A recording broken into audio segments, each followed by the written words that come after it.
Góðir áheyrendur.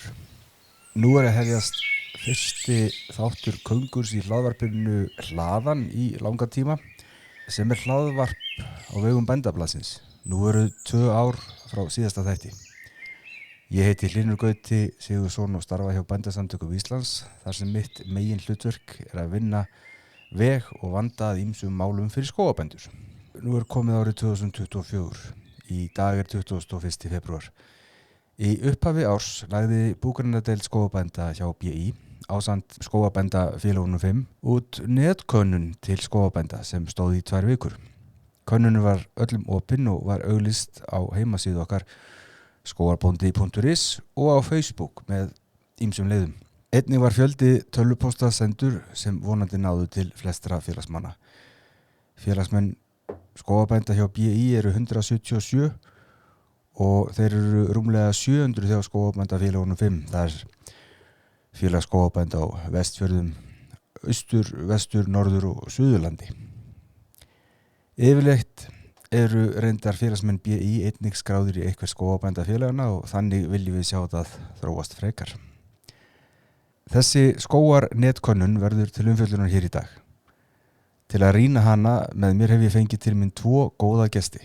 Það annars vegar Hjörtur Bergmann Jónsson sem nú á dögunum settist í stól formanns búgreinadeildar skógarbænda hjá BÍ og hins vegar kona hans Hrönn Guðmundsdóttir en hún hefur víða komið við í skógrækt og var meðal annars framkvæmdastjóri Landssamtaka skógareigenda á árunum 2013 til lok árs 2017.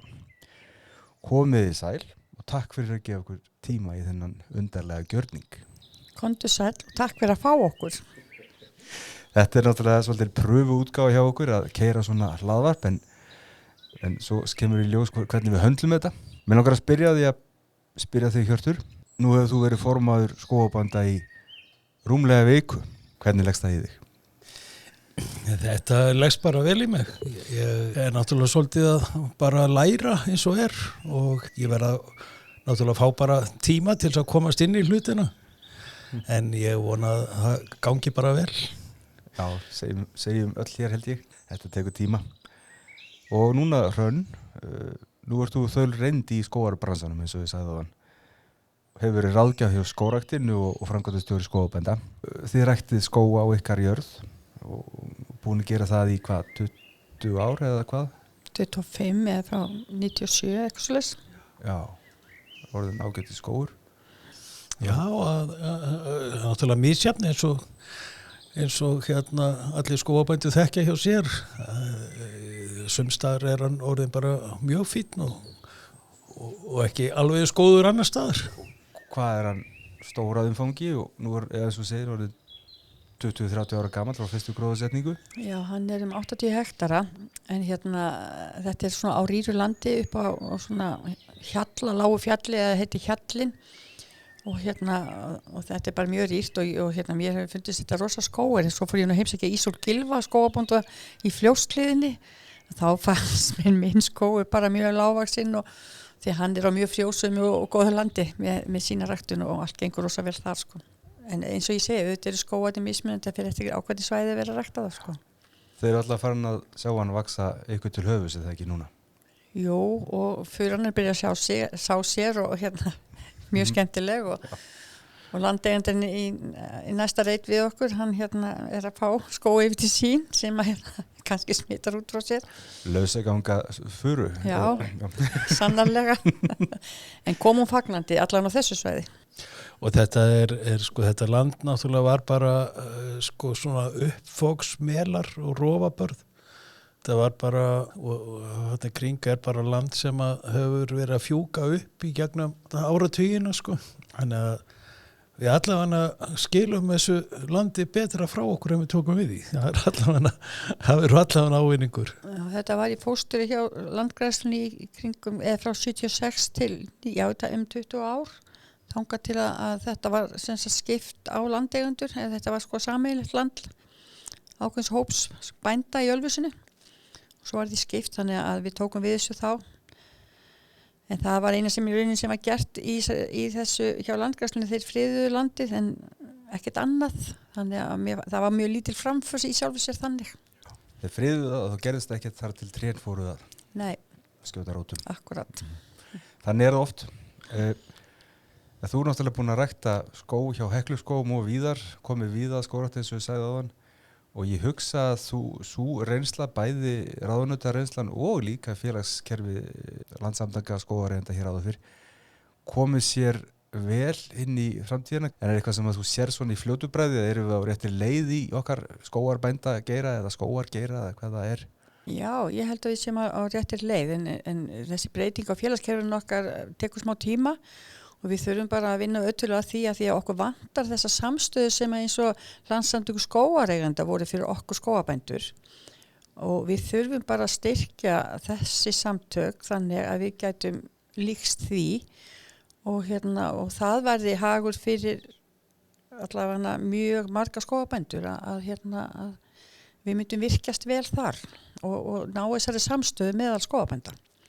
Ég held að það sé mjög brýnt að skógarbændur sem allra flestir verða okkur samstíga inn í PÍ vegna þess að það er náttúrulega bara í allri hagsmunagæslu og öllu svona félagsstarfi þá skiptir samstæðan rosalega miklu máli. Við sjáum bara, við erum 177 í BI núna af yfir 700. Ef það fjölgar skógarbændum í BI, þá fáum við bara fleiri fulltrúa inn á búnaðarþing og við verðum bara, það verður miklu meiri slagkraftur. Já, og ég held líka að við getum verið meira svona, meira í þá átt sem að Landssamtökin voru, sem er reglífa samband fyrir skógarbændur.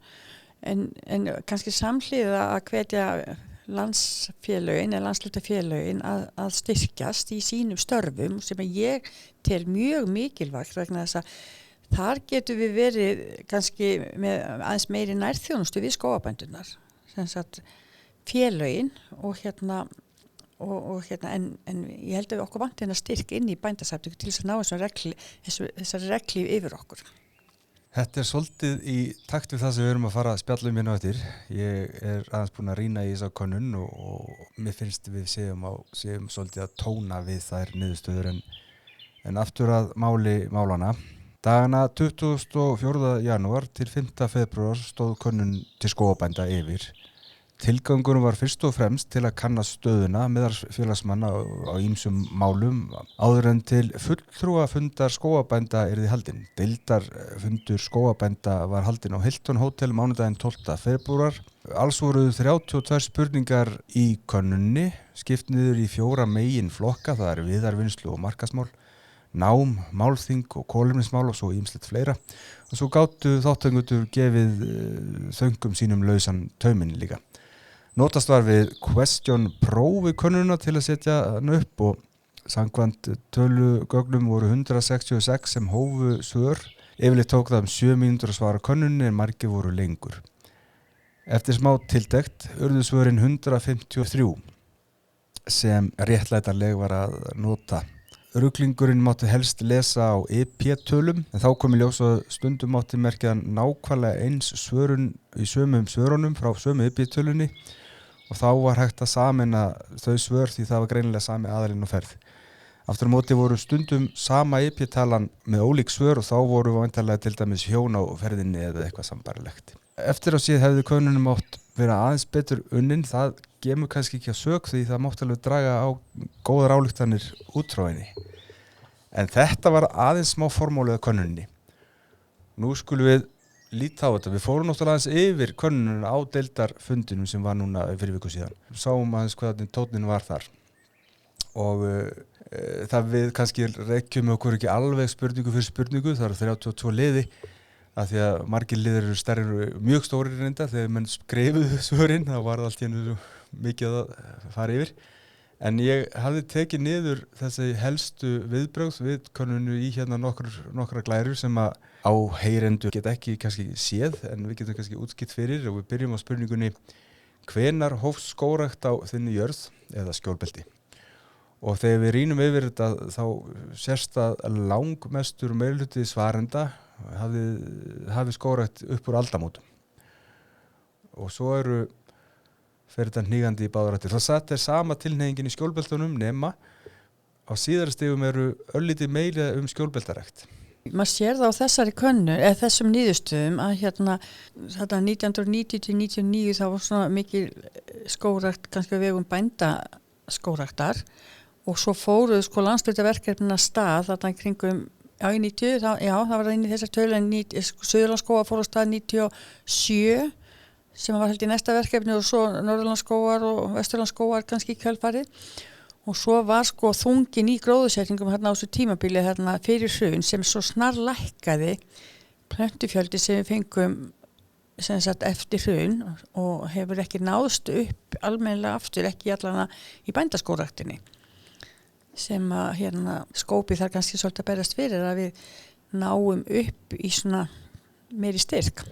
Ég veit ekki hvað við skulum vel rýna lengi í þessa spurningur, þetta saminaðu spurningu 2 og 3 flatarmál skógarins og ég hafði tekið flatarmál og saminað svolítið við fyrir spurningu þessi könnun gefur kannski ekki alveg nákvæma mynd af hvað við erum að tala hérna en hún sýnir ef við ímyndum okkur að stærð trjána sem ég farin að telja hérna í rúmmáli inn í eldri skóga þá má sjá að mest af timbrinu okkar í skógum sem eru rétt fyrir aldamót og eins og Hrönn, þú varst að segja það náttúrulega var mikill slagkraftur hérna á þeim tíma.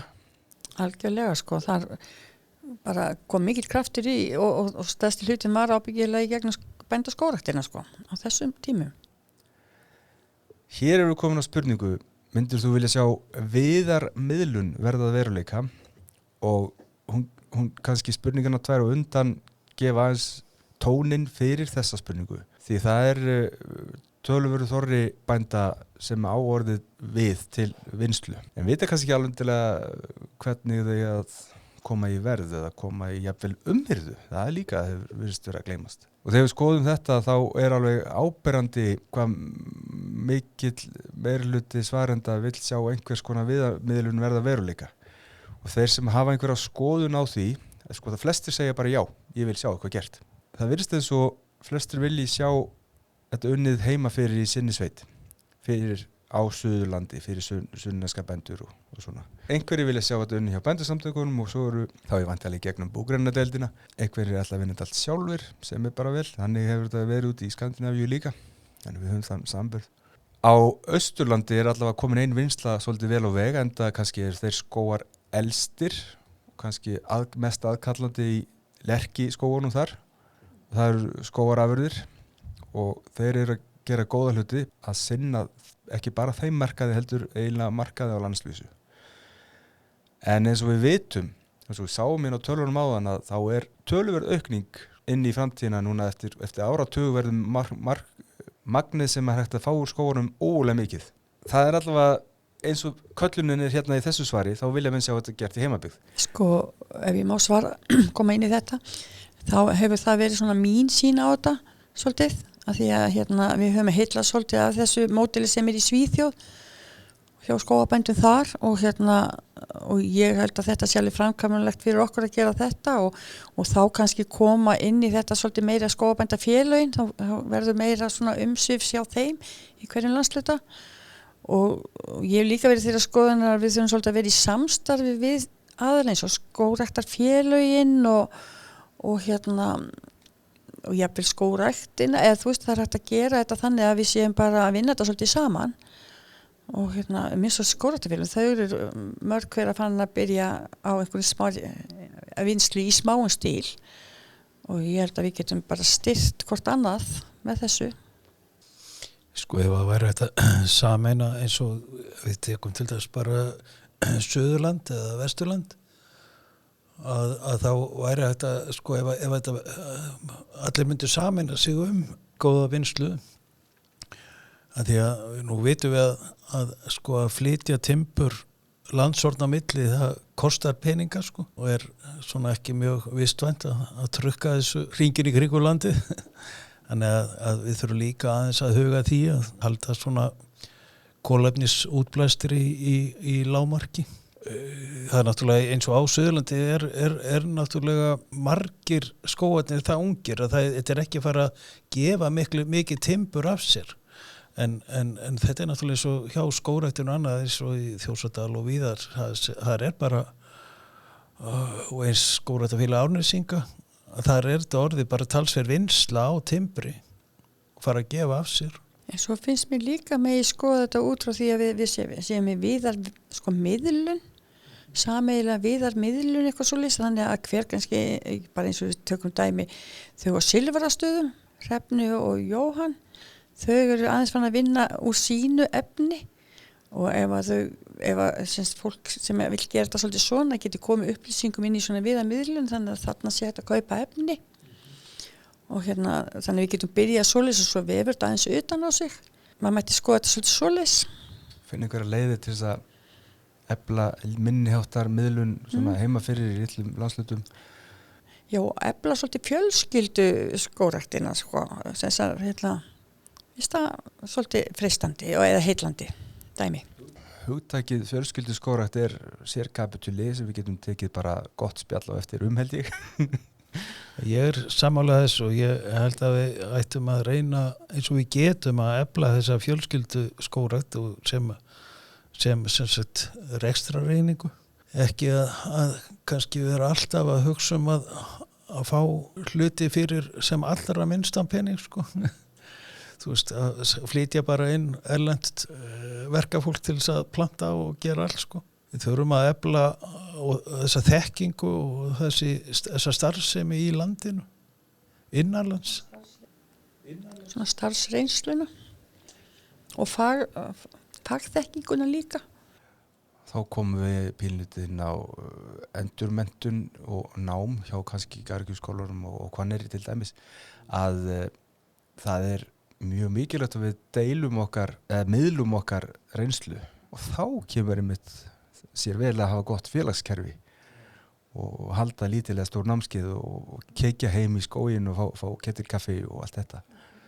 Sem bara rosalega mikið atrið að félögin hringinn í kringu landið séu svolítið duglega að halda svona kynningar og námskeið. Það eitt slíkt í skipulagningu hjá okkur félagsskógabænda á Suðurlandi sem væntanlega verður 13. mars og það svona fræðsludagur hjá okkur eða sem sagt fræðslufundur hjá okkur. Svona uppbytun fyrir fagráðstefnuna. Algjörlega. Við höfum haldið nokkur sinni svona fundi með annarkvært einhverju svona erindi eða einhverju smá fræðslu og þetta sko það sem að ýtir fólki svolítið að stað að mæta ef maður býður upp eitthvað svona. Hér erum við bara að tala skógabænduna sjálfa, þeirra á milli. Jú. Við erum nefnilega með þessum, ég sé alltaf fyrir mér, þetta mjög jákvæð þróun sem hefur verið yfir áratugina og gott að blessað. Það spurning hvort við þurfum að fara að huga út fyrir og bjóða öðrum að koma með því að við erum ekki endilega þeir sömu og erum að fara að nota við og erum að framleiða hann. Sko. Það getur verið einhver annar vilji kaupa af okkur. Þetta svona hugmynd þá getur við tengt þetta enn meira enn í fjölskyldu skógrækt. Stórfjölskyldan. Já, þannig að það alveg augljóst að við viljum viðamiðlun af ýmsu tagi. Hvað telurðu eðlilegt að gróðursetja margar plöntur á dag að jafnaði? Og hér áberandi meirihlutin sem segir 1000 plöntur. Af minni reynslu finnst mér það nú bara alveg rétt. Þú þarft ekki að keyra þér út alla daga. Og þó maður ná öðru hvoru meira og öðru hvoru minna þá þetta svona sirka að jafnaði. Hvað haldið þið? Já, ég nú reynslu í þessu vegna þess að ég búin að vera verktaki. Var verktaki nokkur ár með hópa, sem sagt 4-5 með mér. 2 sumur vorum við bara mæðginin, ég og sonur minn og við settum okkur markmið.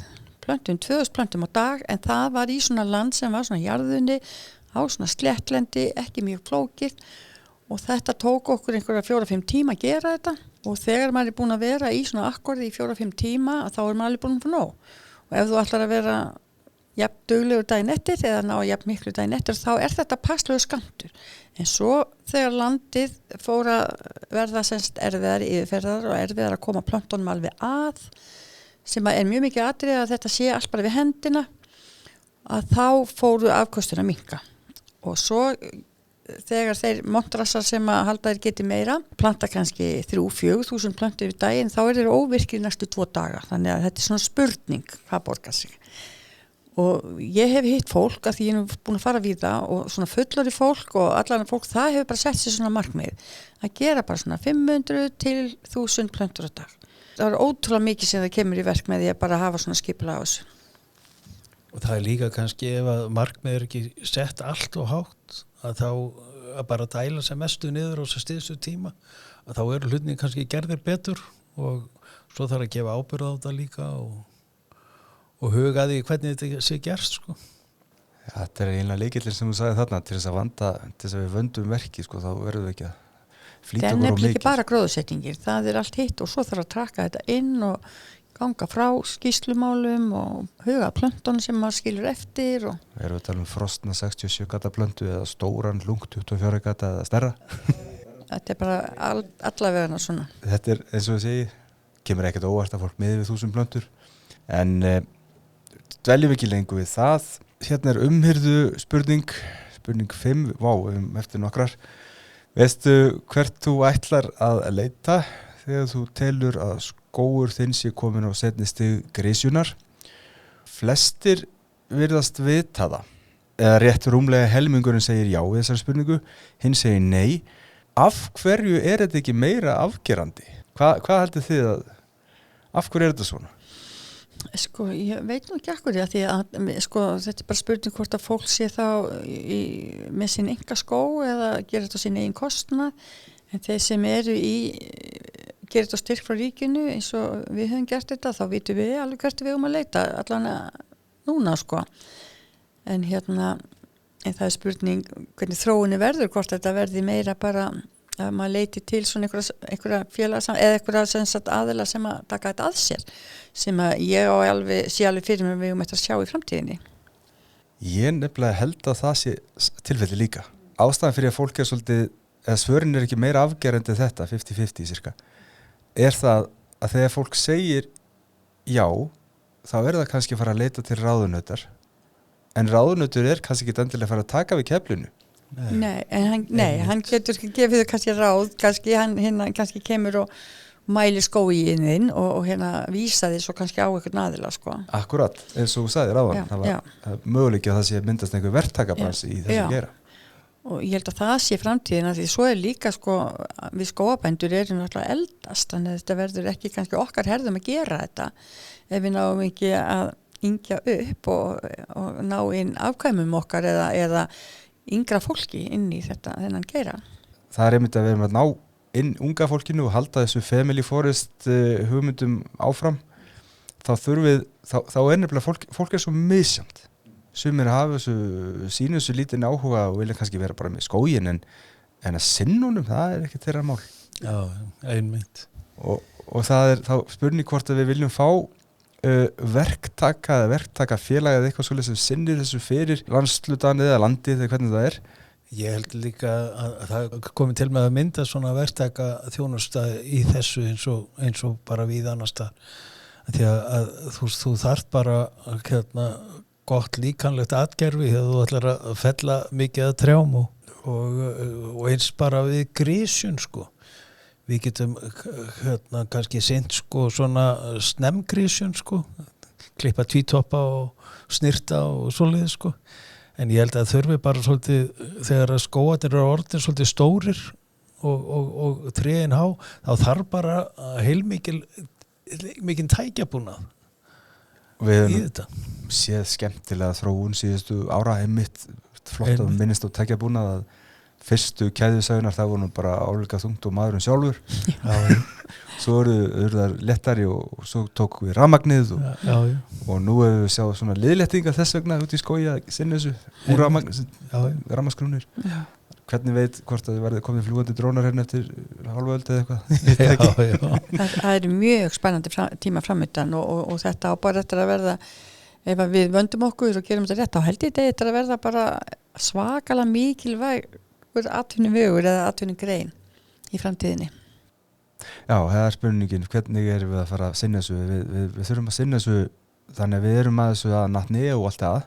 Og í þessari könnu nummer 7 eða spurningu nummer 7, það er spurt myndir þú gera umhirðusamning við einkaaðila grisjun, fellingu og endurgróðusetningu þar sem þú þyrftir ekki að leggja út fyrir kostnaði en fengir tekjur af afurðu eftir sölu. Svarið nú eiginlega nokkuð afgerandi já, en nokkrir greinilega vilja sinna þessu sjálfur. Þetta prósentu hlutfallina, þannig að helmingurinn vill fá einhvers konar samning, hafa kannski ekki endilega áhuga að sinna öllum verkliðum eins og stendur hérna grisjun, felling, keyra út úr skóginum og hér eru komið svarið.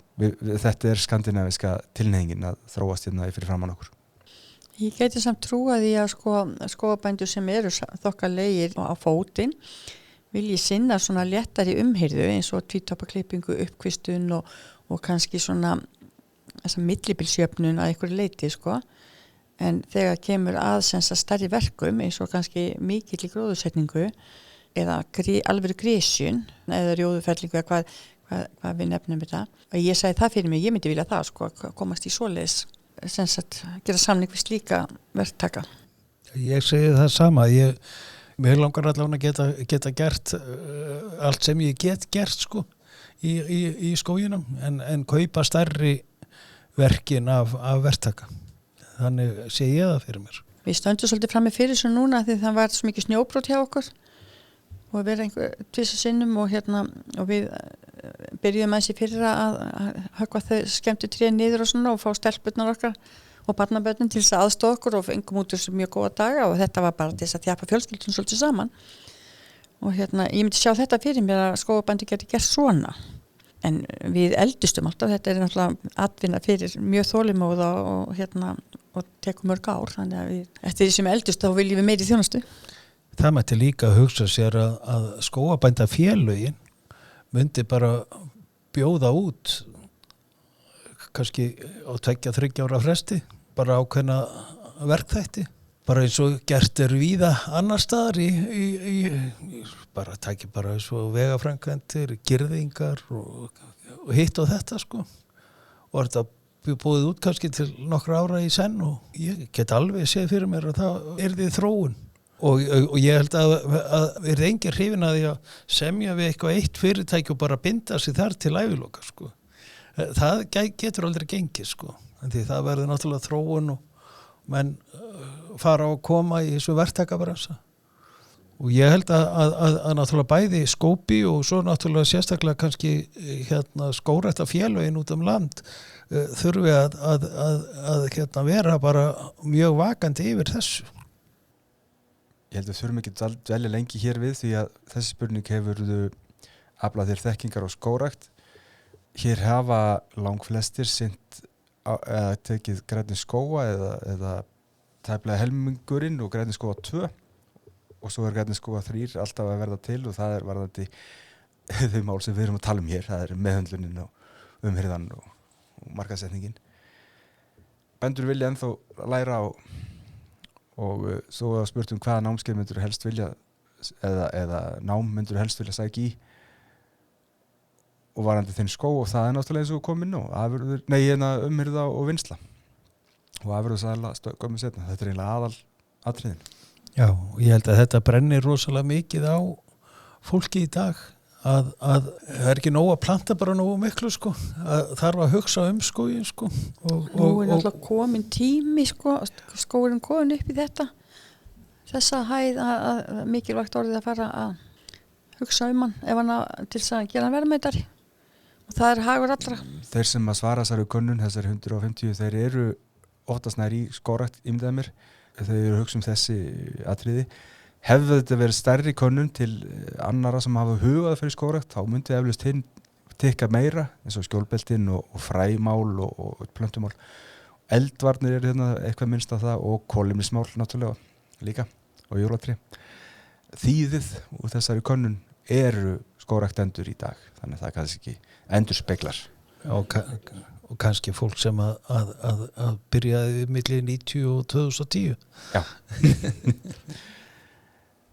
Og það sem ég myndist á kolefnismál, þá er næsta spurningin hefurðu heyrt af kolefnisbrúnni? Og það virðist vera að flestir hafa heyrt af henni, eða 70% og 30% veit ekki hvað þetta er. Það er kannski ástæða fyrir því við höfum ekkert verið að opinbera hvað kolefnisbrúin er vegna þess að við viljum standa alveg á fætunar áður við förum á stað. En á fundinum, deildaðafundinum sem var daginn, þá var kynnt fyrsta verkefni Kolumnsbrúarinnar hvernig við getum tekið einfalt land. Þessu tilviki voru að tala 20 hektara asparland sem að bændurnir ætla að sjá sjálfur. Svo kom spurningin, vissur að Kolumnsbrúin fyrirtæki í meirhluta eigu skógabænda og þá vildi nú 50-50, fólk var ekki alveg viss það. En þið vissu það? Já, vissum það sko. Já, við vissum það. En mér finnst spennandi fyrst þú nefndir þetta tilraunaverkefni sem að fara af stað og ég held að það sé mjög mikilvægt að það komi vel út eða að það geti, þannig við sjáum svona hvernig þetta virkar, ég held að það geti alveg verið lyftistöng fyrir kolefnisbrúna. Það vonandi. Hugmyndin náttúrulega að þetta renni sem allra mest til bænda og stuðli þannig að jöfniði og byggðamálum og hvað eina. Og af þeim sem tóku þátt í könnun er 70% sem hefur áhugaði að fara í þennan bransa eða eitthvað þannig, kolefniseiningar. Nú förum við í önnur mál. Vilt þú sjá skógabændur efla tengsl enn frekar við norræn skógabændafélög? Svarið já. Algjörlega, mér finnst þetta mjög mikilvægt að við tengjumstum vel vegna þess að við þurfum ekki að finna upp hjól í þessu, það aðrir búnir að því og það var mjög gaman, ég fór einsinni með hópi grænni skóga sem fulltrúi skóga, Suðurlandsskóga fyrir nokkur mánuð síðan, fórum til Skotland sem var akkurat 100 árum undan okkur í skógrækt og það var mjög áhugavert að sjá og heimsækja það land, það skógræktarland og kannski með svona gleði hjarta hvernig við getum verið eftir þá 90 ár núna kannski. Tíminn flýgur. Já, við þurfum að blanda geði við rættur okkar inn í Norðurlöndum. Viltu koma ykkur á framfæri við Skóbi, búgreinadeild skógabænda hjá BÍ? Það voru 43 sem að skrifuðu eitthvað og við reyndum að flokka þetta niður í eftir áherslu og atriðum. Rétt eins og við komum inn á upphafi þá samvinna áberandi mest, samvinna við samvinna milli félaga, samvinna við bændasamtökin, samvinna við Ég er bara deildirnar og við hefum gott samtal bara þvert á deildir sko. Þannig að landið okkar er þannig gert að það á að vera gott pláss fyrir okkur öll, finnst mér. Já, ég held að þetta endurhljómi bara svolítið það sem að við höfum stundum verið að tala að þessi samvinna þarf að vera bara mjög góð. Bæði milli mismunandi búdeilda eða deilda innan BÍ og svo náttúrulega milli félagana. Félögin þurfa kannski að vinna meira saman líka og Skóbi náttúrulega er drifkraftur þar svolítið að ná sameiginlegu slagkrafti. Hérna innan veggja það sem við erum innan bændasamtakana þá er það alveg augljóst, hér þurfum við að vinna betur þessum málum. En við þurfum kannski ekki síður að efla samvinnu og halda góðu samvinnu við skógræktina eins og hefur verið gegnum tíðina. Einmitt. Eða land og skógur. Land og skóg, nýju stofnunin okkar. Og Hrönn eins og þú nefndi líka áðan að við þurfum að kynna okkur hvað þau eru að gera hjá skógræktarfélögunum því þau eru að gera sama og við erum að gera mörgu leyti eða öllu leyti. Og líka þá sem að fara að kaupa timbrið og svo videre. Bara vera bara í góðum samskiptum og eiga bara samtal við alla þessa aðila. Já. Það er það sem skiptir höfumáli í þessu. Og við verðum svolítið sýnilegri kannski líka. Já, er það ekki líkill með þessu? Ég held að það sé svolítið líkill og þar á meðal kannski má benda á það að BÍ getur sett skilti utan á húsið og kannski margir vita að þetta sé hér en þá er þetta svona, erum við sýnilegri? Þetta er bara létt ábending. Komið á framfæri. Það er einmitt næsti punktur upplýsing, það er fróðleikur og upplýsing, hvar eru við? Borgatún 25. Aðrir punktar sem eru það er BÍ versus LSE, Hrönn, þú nefndir þetta reyndar áðan að við ættum að virkja þetta enn frekar reglífa hugmyndina. Og reglífa hugmyndin er reyndar svolítið eins og Family Forest, fjölskylduskógrækt. Mál sem má sinna hér innan veggja eru lausaganga. Viðarnýtjar, við erum komin inn á það. Land og skógur, meiri skó, CO2 minna kjaftaði, meiri skó og skipulagsmál, já. Viltu koma ykkur á framfæri við BÍ eða bændasamtökin? 44 skrifuðu og því var flokkað í áherslaatriði og ég ætla ekki að orðlengja það frekar því það er samvinna við búgreinir. Við vorum að fara í það inn að rétt á þann.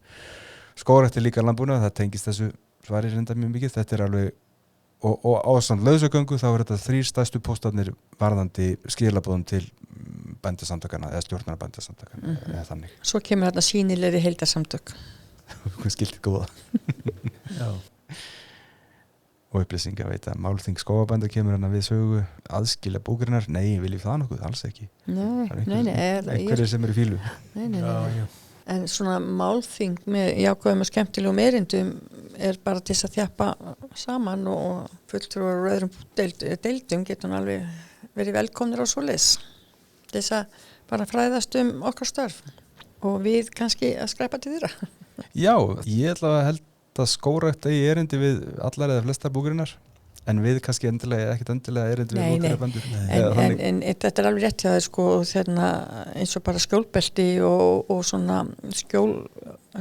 skjólbelti og svona skjólgrúppuræktun sko, hentar mjög vel flestum búgreinum, þó að sé kannski ekki endilega lotýraræktendum en öllum sem kannski ganga einhvað utan þeirra, þá veitir þetta skjól og bætir náttúrulega ræktun og allt annað, margt annað.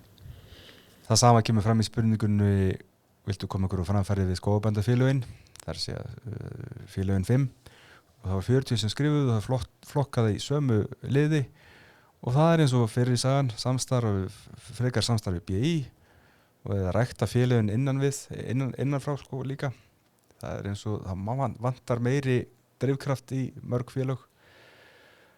Málþingið vill ekki þetta dvelja lengur. Stundur þú annan landbúnað en skó- eða skjólbeltarækt? Já, það er 3/3 sem segir já og 2/3 sem segir nei. Og landshlutadreifing svarenda var þessi að hún er nokkuð jöfn eiginlega, það er ber örlítið á Suðurlandi, þau eru svona hestasúlan. Sunnlendingar eru náttúrulega að ég man töluvert fjölmenni en önnur félög. Já, við erum flest. Og það hefði mátt vera meira konur sem svöruðu, 1/3 eru konur en svona ef ég horfið aldursdreifingin í þessari svörun og í þessari könnun er þannig að það eru mjög frekar fáir undir 50 sem svara, langflestir yfir 50 og bara að freka þannig sem endur speklar enn og aftur þess að vorum að tala áðan. Já, en svo náttúrulega er líka kannski yngra fólki það náttúrulega bara stöðu sinna vegna þarf það kannski að vera meira upptekið, draga björg í bú og annað þvílíkt. Það er kannski eðlilegt að mörgu leyti að eldra fólk hefur frekar tíma og fjármagn til þess að sinna svona starfi. Þetta gefur ekki mikið af sér sko. En þetta er samt eitthvað sem við þarf að breyta sko og það kemur til með að gera það. Það hefur tíma til að svara könnunin líka. Að einhver tíma var þetta rætt að það þetta byrjaði að kenna ungu fólki grisjun og skógarhögg og þar getur þau kannski fengið ykkur alveg tekjur í ykkur tíma og þá sjáðu kannski arðsemin í því að fara í skógarhögg. Já, það er mikið til það sem við erum að reyna að gera. Einmitt. Og viltu koma ykkur á framfæri í lokin? Þetta er alveg dásamlega hvað svöruðu margir svona. Það voru 19 svör í þessar spurningu og fjölmargir svöruðu hérna, rúmlega 11 manns, meiri skó minna kjaftaði. Já. En hvað er átt við þetta hrós? En svo ég vildi túlka þessi svör að þetta eru hrós til stjórnarinnar eða starfana sem er verið að vinna. Já. Okay. Og svo eru hérna aðrar spurningar sem að við skulum kannski ekki endilega dvelja lengi við, hérna bara dreifing á trjátegundum, það er mest af lerki og minnst af ösp, einföld kurva sjálfu sér. Er búið að snemgrisast inn í jörð, það eru fæstir sem hafa gert það. Ef haldið þið dagsnámskeiðum viðanitjar helgi, myndir þið ferðast á milli landsluta til að sækja það? Já, fólk vill sækja það, sérstaklega ef það er ekki langt að fara, innan síns landsfjörðungs. Nú förum við í kolefnispælingar hérna aðeins, spurning nummer 12. 8-20 hektara landsvæði sem hentar til aspar og langflestir segja já eða nei, margir segja veit það ekki og já en það er ógirt, já en það er tún, já og ég vil gera það fyrir kolefnismarkað. Hefur þú framkvæmdaleyfi til skógræktar? Já, hér er verið að fiska eftir því hvort að það séu skógabændur sem eru að hlusta á sem að eiga ógróðsett land og hefðu áhuga að taka það undir kolefnisskógrækt. Það er þarna 30 sem eru tilbúinir til þess. Er ekki 66? 66, jú. Í þessari spurningu hvaða verkþætti myndir þú vilja vinna í þinni kolefnisskógrækt og kemur ekkert óvart en það er gróðursetning og klippa stiklinga. Einhverju vildu fara í girðingavinnu og vegagerð og jarðvinnslu. Fæstir myndu vilja fara í plöntukaup sjálf. Nú erum við komin í svona skemmtilegt mál. Það er málþingið. Sóttir þú málþing skógarbænda á Varmalandi í október? Já, 20%. Nei, en hefði það viljað það, 30%. Og einhverjir horfðu á streymi og upptökur, ekki mikið. Nei, vissi ekki af því, 10% og nei, komst ekki. En ég vil meina að það hafi nú bara verið ágæts aðsókn. Þetta var bara mjög vel sótt og alveg frábært málþing, sko. Sko við verðum líka átt okkur að þetta var vorum í COVID krísu og þannig að fólk var ekki ennþá almennilega farið að hittast en þarna var þetta kannski fyrsta skipti eftir þá krísu og mér fannst þetta takast virkilega vel og félag skógarbænda á Vesturlandi eiga hróskilið og þeir sem að þessu stóðu allir því skipulagi og líka bændasamtöku fyrir styrkin og allt saman. Hróðurinn dreifist víða því að áhugi á annað málþing sem er fyrirhugað á Laugum í Sælingsdal 12. október núna á þessu ári. Hróðurinn dreifist því að það er helmingurinn sem hefur áhuga að sækja það og einhver hluti hefur áhuga að horfa það í upptöku eða streymi en lítill hluti hefur áhuga að vera bara heima. Og viltu koma með hugmyndir eða tillögur fyrir málþingi á Laugum, fyrir viðarnetjar, félagsstarf, smáplöntur og örverur, kolefnismál, innviðir og skipulag. Svo kemur minni skala, lausaganga, nám, umhirða, nýliða aðstóð, skjólbelti og land- og skótenging. Þannig að viðarnetjar er enn og aftur það ber svolítið á því. Má ég aðeins bæta við varðandi þetta málþing sem er framundan og mér finnst kannski að nota það ekki fyrir að hvetja fólk til þess að grípa tækifærið og mæta vegna þess að þarna er líka ein leið fyrir þess að efla félagsandan hjá skógarbændum. Því allan á síðastu málþingi þá enduðum við með smá árshátíð eða við enduðum bara með árshátíð sem var bara virkilega gaman og þetta svona lagað eflir andan, svona félagsandan hjá okkur þannig að það er góð leið til þess að kýla okkur aftur upp. Koma saman og hafa gaman, það getur verið svolítið mikið aðrið. Skógarmannaskál. Já. Akkurat. Lestu bændablaðið var ein spurning. Hún var eiginlega óþörf því að lesa þér bændablaðið sjálfsögðu og við getum rýnt í hverja einustu spurningu og hvert einasta svar frekar kannski á heimasíðunni skógarbóndi.is undir fréttinni með málþinginu sennilega 5.7. febrúar hún er frá þeim degi það bil og þar er hægt að rýna sko í til dæmis hvert einasta svar og það má náttúrulega við fengi allar þessar pælingar hérna en til þess er leikunni gerðu svolítið að við erum að pæla og velta fyrir hvort við séum á réttir stefnu. Erum við á réttir stefnu? Já, við spyrir ykkur. Ég held það. Ég held við séum bara á réttir leið.